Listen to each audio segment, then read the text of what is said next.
loads and loads of fields everywhere. So if we have a problem, which just doesn't happen, but if we did, we've been trained to land in fields. We land on grass strips quite often.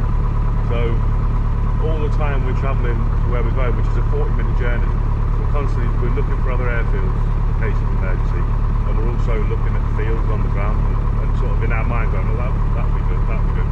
But because of the terrain we're going over, we will have like a lot of places where if we have a problem, we can just land. So I don't know if you know, but the airplane's kind of got like 2 engines. So if one was to go, it's got a spare. It's got 1 engine, but it runs off 2 magnetos, which means if one goes, you've got another one.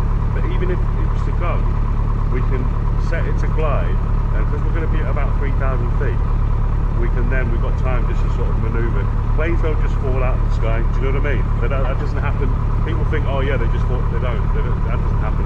So we've got time, and we're thinking about that. If we have a problem on the runway's so long that we can land back on the runway, and just beyond the runway there's fields everywhere, do you know what I mean? So we can just literally, do whatever we need to do, and we can just land. So don't worry about it at all. When we do get up there, you might feel a little bit of turbulence. Don't worry about it, it's normal. Yeah, I mean, it's not that hot at the moment, but when we're going over the high ground, you might, only just a little bit. I think today it's quite calm. You can see by the orange windsock over there's not much wind. So basically, but if you do feel it, don't worry about it. It's totally safe.